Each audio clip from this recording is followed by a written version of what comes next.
என்னடா அவளை சமாதானம் படுத்திட்டு வந்துட்டியா? கல்பனாவை யாருப்பா சமாதானம் செய்யறது? உன் கல்யாணத்துக்காக நாள் குறிக்க நாங்க போயிருந்தோம். அந்த நேரம் பார்த்து ரஞ்சிதாவை வீட்டுக்கு கூட்டிட்டு வந்தது உனக்கு தப்பா தெரியலையாடா? கல்பனாவோட மனசு எவ்வளவு வருத்தப்படும்னு கொஞ்சமாவது யோசிச்சு பாத்தியாடா? மா, அத பத்தி நான் யோசிக்கிற நிலைமையிலே நான் இல்லம்மா. அப்பா எப்படி விழுந்தாருங்கிறதுல எனக்கும் ரஞ்சிதாக்கும் சந்தேகம் இருக்குமா?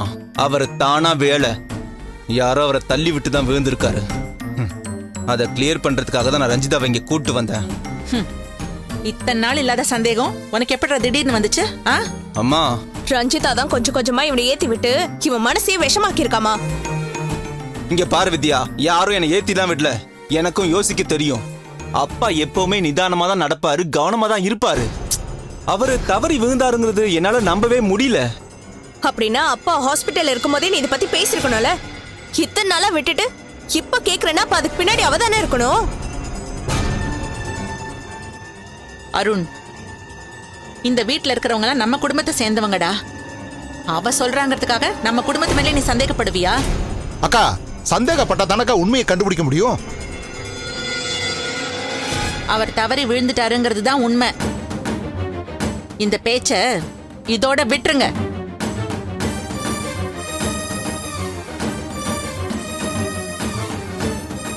அவ விட மாட்டாமா. கல்பனா தான் அப்பவே சொன்னாலே, இவ மேல பழிய போட்டு வீட்டை விட்டு துரத்தி கல்யாணத்தை நிறுத்தணும். அந்த பிளானோட தான் அவ எல்லாத்தையும் செஞ்சிட்டு இருக்கா. இவனும் அவ சொல்லி கொடுத்த மாதிரியே ஆடிட்டு இருக்கான். இன்னும் 2 நாள்ல இந்த கல்யாணம் முடிஞ்சிட்டா அதுக்கப்புறம் அவளோட ஆட்டம் தானா அடங்கிடும். மா, அருண்,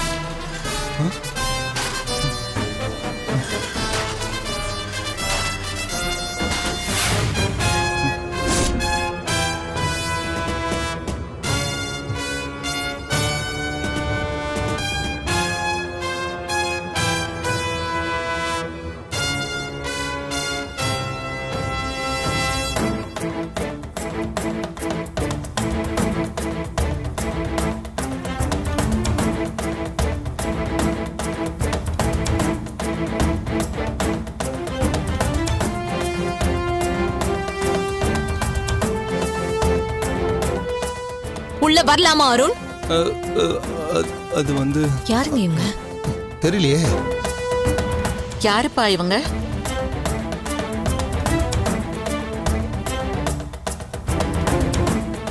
நான் கோமதி, ரஞ்சிதாவோட அக்கா.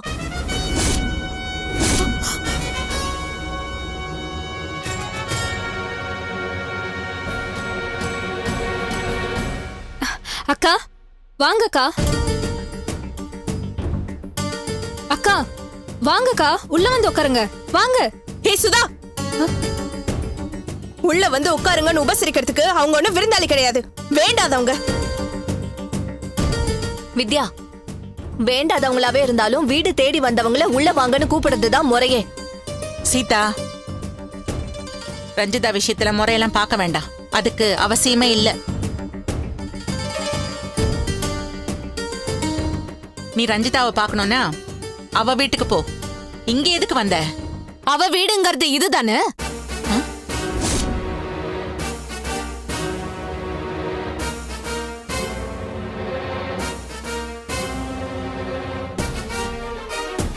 இன்னைக்குன்னு பார்த்து எல்லாரும் இருக்கீங்க. உங்ககிட்ட எல்லாம் பேசணும்னு தான் வந்திருக்கேன். இந்த பார், நீ யாருன்னு எனக்கு தெரியாது. நீ எங்க கிட்ட பேசுறதுக்கு என்ன இருக்கு? அருணோட ரஞ்சிதாவை வாழ விடாம நீங்க தானே துரத்தி விட்டீங்க. உங்ககிட்ட பேசாம வேற யார்கிட்ட பேசுறது?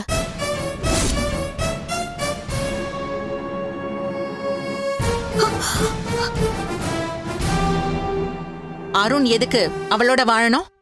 அவளுக்கும் இவனுக்கும் என்ன சம்பந்தம் இருக்கு? வயசுல பெரியவங்களா இருந்துட்டு நீங்க இப்படி கேட்க கூடாதுங்க. அவங்க 2 பேரும் புருஷன் பொண்டாட்டி. அருண் அவ கழுத்துல தாலி கட்டியிருக்காரு. அந்த கதையெல்லாம் எங்களுக்கும் தெரியும். நீ முதல்ல இருந்து ஆரம்பிச்சிட்டு இருக்காத. அப்ப நடந்தது கல்யாணமும் இல்ல, ரஞ்சிதா என்னோட மருமகளும் இல்ல. கல்பனா தான் என்னோட மருமக. ஏமா, இன்னொருத்தி புருஷனை கட்டிக்க பாக்குறியே, உனக்கெல்லாம் அறிவே இல்லையா? ஒரு பொண்ணோட வாழ்க்கைய அழிச்சிட்டு நீ எல்லாம் சந்தோஷமா வாழ்ந்துட முடியுமா?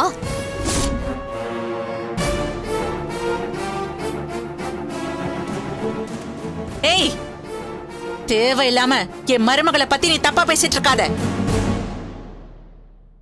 என் பையனையும் மருமகளையும் எப்படி சந்தோஷமா வாழ வைக்கணும்னு எனக்கு தெரியும். நீ கிளம்பு. என் தங்கச்சி வாழ்க்கைக்கு ஒரு பதில் கிடைக்காம நான் இங்க இருந்து நகர மாட்டேன். என்ன கலாட்டா பண்ணலான்னு வந்திருக்கீங்களா? அருண் வீட்ல போய் சண்டை போடுங்கன்னு உங்க தங்கச்சி தூண்டி விட்டுருக்காளா? நான் இங்க வந்ததே அவளுக்கு தெரியாது. தெரிஞ்சிருந்தா அவ விட்டுருக்கவே மாட்டா. இத்தனை நாளா அவ தான் என்ன வர விடாம தடுத்துட்டு இருந்தா. இதுக்கு மேலேயும் பொறுமையா இருக்க முடியாதுன்னு தான் நான் கிளம்பி வந்தேன். இந்த பாருமா, இப்ப உனக்கு என்னதான் வேணும்? நியாயம் வேணும்.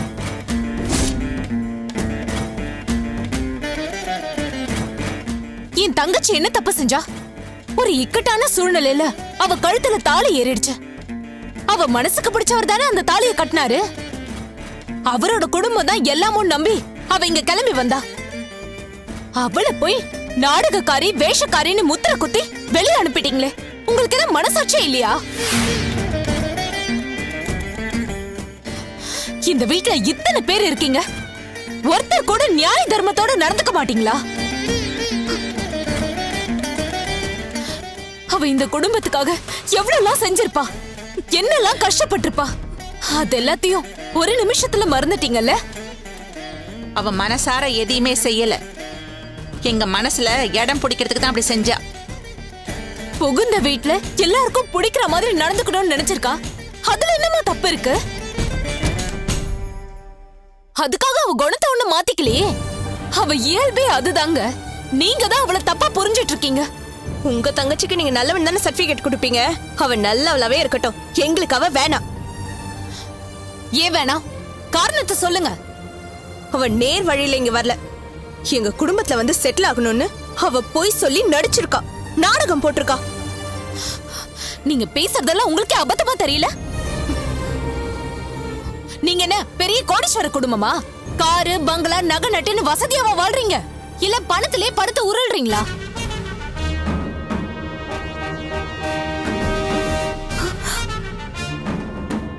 இது அவ்வளவு பெரிய குடும்பமா இருந்து உங்க வீட்டு பையனை என் தங்கச்சி மயக்கனான்னு சொன்னா அதுல ஒரு நியாயம் இருக்கு. ஆனா இங்க அந்த மாதிரி எதுவுமே இல்லையே.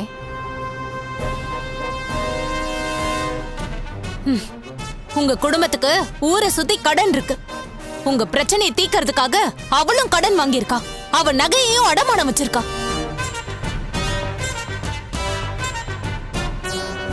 உங்க குடும்பத்துக்காக நானும் என் நகையை கொடுத்திருக்கேன். தெரியுமா உங்களுக்கு? அவளும் நீங்களே எங்களுக்காக எவ்வளவு செஞ்சிருக்கீங்கன்னு சொல்லுங்க, மொத்தமா செட்டில் பண்ணிடுறோம். என்னங்க சொல்றதே புரிஞ்சுக்காம முட்டாள்தனமா பேசுறீங்க? பணத்தை திருப்பி கேட்கறதுக்காக நான் இங்க வரல. இந்த குடும்பம் தான் குடும்பம் நினைச்சுதான் என் தங்கச்சி எல்லாத்தையும் செஞ்சிருக்கா. இல்லாத சொத்தை கொள்ளை அடிச்சிட்டு போறதுக்காக இல்ல. அவ பொய் சொல்லிட்டா, ஏமாத்திட்டான்னு இதுக்கு மேலே அவ மேல பழி சுமத்தாதீங்க. சரிம்மா, நாங்க அவளை பத்தி எதுவுமே பேசல. உன் தங்கச்சி சொக்க தங்கம்தான். ஆனா அவ எங்க வீட்டுக்கு மருமகளா வரத்துக்கு நாங்க கொடுத்து வைக்கல. அருணை நம்பி அவ ஏமா வாழ்க்கையை தொலைக்கணும்? ஒரு நல்ல பையனா பார்த்து உன் தங்கச்சிக்கு கட்டி வை. அவ நல்லா இருக்கட்டும். அருண் இருக்கும்போது நான் எங்க என் தங்கச்சிக்கு வேற மாப்பிளைய தேடணும்?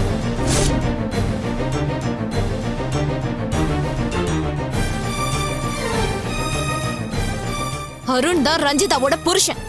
அவங்க 2 பேர் தான் சேர்ந்து வாழணும். இந்த முடிவை நீங்க ஏத்துக்கிட்டு தான் ஆகணும்.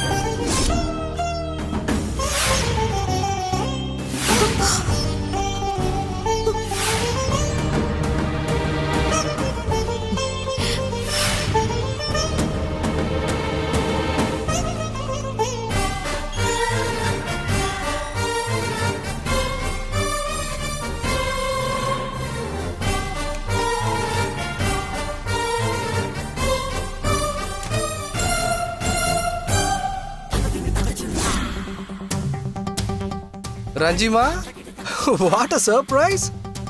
நான் உன்னை எதிர்பார்க்கவே இல்லை. ஐயோ, ஆக்சுவலா இந்த வீட்டுக்கு நானே உன் கையை பிடிச்சி கூட்டு வரணும்னு ஆசைப்பட்டமா. இன்னைக்கு நீயே வந்துட்ட. எனக்கு எவ்வளவு சந்தோஷமா இருக்கு தெரியுமா? ரஞ்சிமா ஒரு நிமிஷம். நீ நிறைய தடவை இந்த வீட்டுக்கு வந்திருக்க. இருந்தாலும் ஏன் முன்னால உன்னோட வலது காலை எடுத்து உள்ள வச்சு வந்தன்னா நல்லா இருக்கும். தள்ளிப்போ. அக்கா அக்கா அக்கா அக்கா அக்கா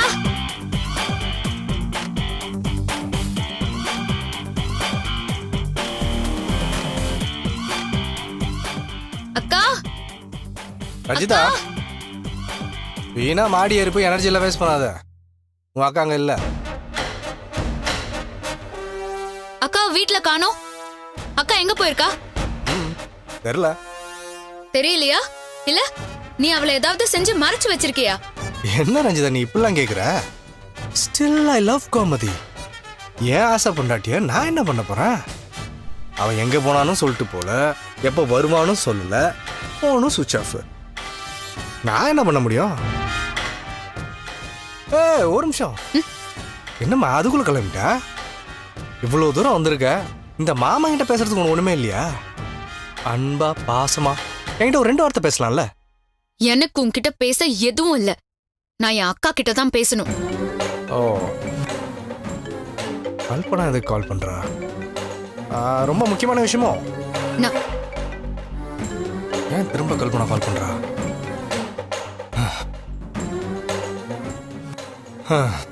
சரி, உங்க அக்கா கிட்ட என்னமா பேச போற? உண்மைய சொல்ல போறேன். நீ முழுசா திருந்துட்டேன்னு என் அக்கா நம்பிட்டு இருக்கால, அந்த நம்பிக்கைய உடைக்க போறேன். உன் சுயரூபம் என்னங்கறத நான் என் அக்காக்கு புரிய வைக்க போறேன். கல்பனா நினைச்சு உன்கிட்ட சொன்னதை வச்சு நீயா ஒரு ஸ்டோரியை ரெடி பண்ணிட்ட. அதான் உன் அக்கா கிட்ட சொல்லணும்னு ஓடோடி வந்திருக்க அதானே? ரைட். ஆனா நான் அதோட நிறுத்த போறதில்ல.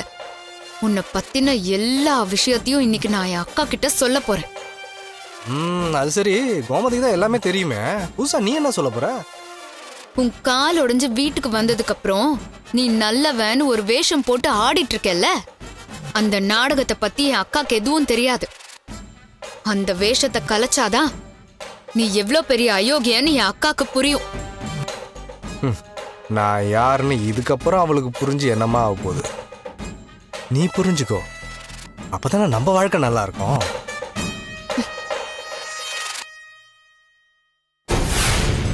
எங்க வீட்டுக்கு வந்து எங்களே அதிகாரம் பண்றீங்களா? வெளில போங்க.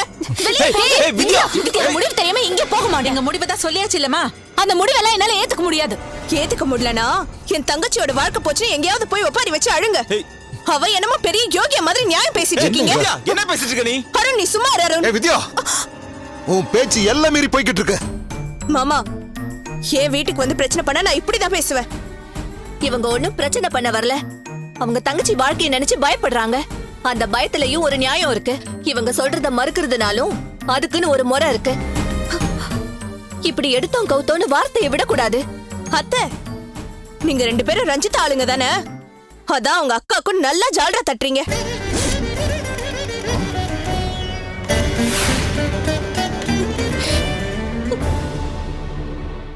அக்காவும் தங்கச்சியும் எதை கத்து வச்சிருக்கீங்களோ இல்ல, ஆள மயக்கம் மட்டும் நல்லா கத்து வச்சிருக்கீங்க.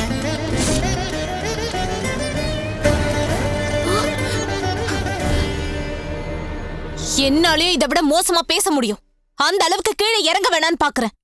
டீசென்டான ஃபேமிலி மாதிரி சீன் போடாதீங்க. ரஞ்சிதா நல்ல குடும்பத்துல பிறந்திருந்தா இவ்ளோ கேவலமா நடந்திருக்க மாட்டா. அவ திருட்டு புத்தி யாருக்குமே வராது. அருண் அவ கழுத்துல தாலி கட்ட வச்சதே ஒரு பெரிய டிராமா. அது டிராமாலாம் ஒண்ணும் இல்ல. அவ சொன்னது எல்லாமே நிஜம். என் புருஷன் தான் அவளை கடத்திட்டு போய் கல்யாணம் பண்ண பார்த்தாரு. அவர்கிட்ட இருந்து காப்பாத்துறதுக்கு தான் அருண் தாலி கட்டினாரு. உங்க புருஷன் மச்சினிச்சு அடைய பாத்திருக்காரு. காப்பாத்த கட்டின தாலிய காட்டி உங்க தங்கச்சி அருண ஃபலிச்சு போட்டுட்டா. நீங்களும் அதுக்கு வக்காலத்து வாங்கிட்டு நிக்கிறீங்க. சீ! இப்படி ஒரு கேடு கெட்ட குடும்பத்தை நான் பார்த்ததே இல்ல. போதும், நிறுத்துங்க. உங்க குடும்ப லட்சணம் எனக்கு தெரியாதுன்னு நினைச்சீங்களா?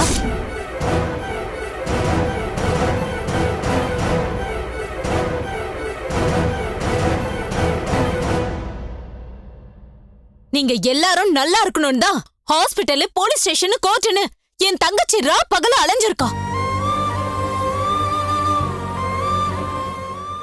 உங்களுக்கு பிரச்சனை வரும்போதெல்லாம் அதை சரி பண்றதுக்காக அந்த ஓட்ட ஓடி இருக்கா. அந்த நன்றியே கொஞ்சம் கூட இல்லாம அவளை வீட்டை விட்டு அனுப்பிட்டீங்களே, நீங்களும் மனுஷங்க தானா?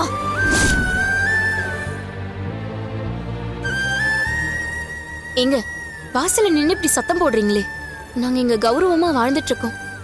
நீங்க இப்படி கத்திட்டு இருந்தா அக்கம் பக்கத்துல எங்களை பத்தி என்னங்க நினைப்பாங்க? உங்களுக்கு அசிங்கமா இருக்கும்னா உள்ள கூப்பிட்டு வச்சு பேசிருக்கணும். அந்த நாகரிகம் கூட உங்க யாருக்குமே தெரியலையே. தெருவுல திரியறவங்களை வீட்டுக்குள்ள கூட்டு வச்சு விருந்து போட முடியாது.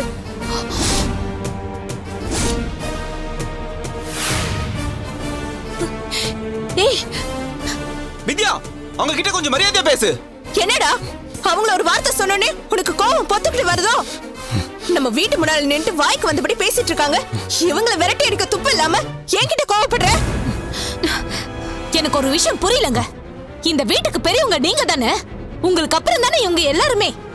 நம்ம பெரியவங்களா பேசி ஒரு முடிவுக்கு வரலன்னு பார்த்தா உங்க பொண்ணை பேச விட்டு வேடிக்கை பாக்குறீங்க. இவங்களுக்கு பக்குவமா பேசவும் தெரியல, நாக்குல நரம் இல்லாம வாய்க்கு வந்தபடி பேசிட்டு இருக்காங்க. அதையும் சரிங்கிற மாதிரி நீங்க அமைதியா நிக்கிறீங்க. என்ன விட்டா? வித்யா இரு, நான் தான் பேசணும்னு அவங்க எதிர்பார்த்துட்டு இருக்காங்க. நானே அவங்க கிட்ட தெளிவா சொல்றேன்.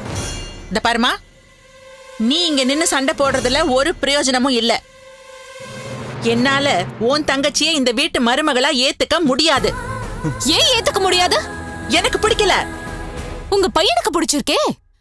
கல்யாணம் பண்ணிக்கிட்டாரு, வாழ போறது அவர் தானே.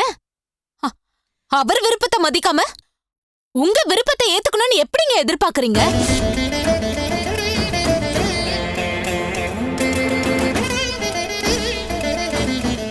ஒரு அம்மாவுக்கு புள்ளையோட சந்தோஷத்தை தவிர வேற எதுவுமே பெருசா தெரியாது.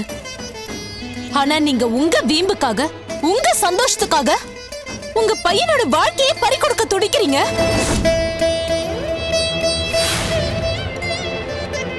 இவருக்கு பிடிக்காத கல்யாணத்தை நடத்திய தீர்வுன்னு பிடிவாதம் பிடிக்கிறீங்க. இதெல்லாம் பார்க்கும்போது நீங்க தான் அருணை பெத்தீங்களான்னு எனக்கு சந்தேகமா இருக்கு.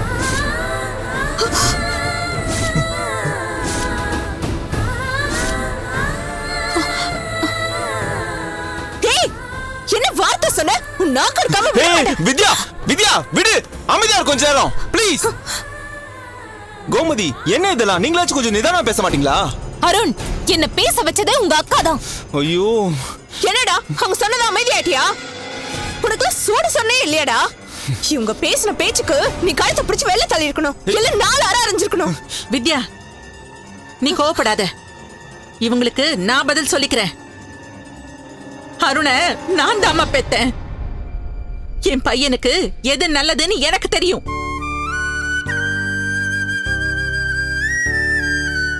அந்த ரஞ்சிதாவ இவனுக்கு பிடிச்சிருக்குன்னு சொன்னியே, அது போய். அவளை காப்பாத்ததான் அருண் அவ கழுத்துல தாலிய கட்டினான்.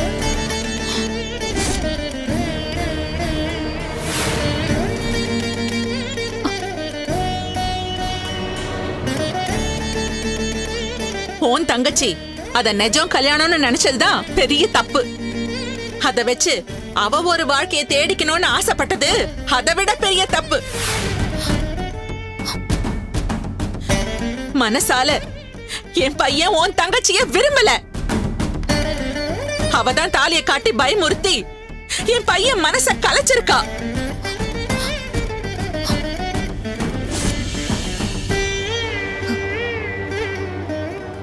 என் கூட வாழாம இருக்கிறது பெரிய பாவம்னு உன் தங்கச்சி என் பையனை மிரட்டிருக்கா. அந்த பயத்துலதான் என் பையன் பிடிச்சிருக்குன்னு சொன்னானே தவிர அவன் மனப்பூர்வமா சொல்லவே இல்ல. ஓ, அப்படிங்களா? நீங்க சொன்ன இதே வார்த்தைய உங்க பையனை சொல்ல சொல்லுங்க பாப்போம். அவ்வளவு தானமா? இத பார், இப்ப உன் முன்னாடியே என் பையனை சொல்ல வைக்கிறேன். டே அருண், ரஞ்சிதா கழுத்துல நீ எதுக்கு தாலி கட்டினன்னு இவங்க முன்னாடியே சொல்லுடா.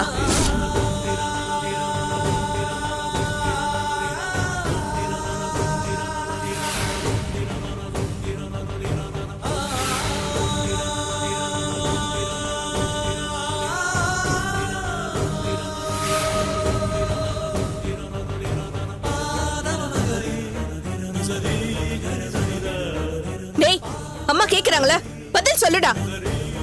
அவளை காப்பாத்துறதுக்கு தான் கட்டினியா இல்ல அவன் மேல இருக்க காதல்ல கட்டினியா? அண்ணா, என்ன யோசிச்சுட்டு இருக்க?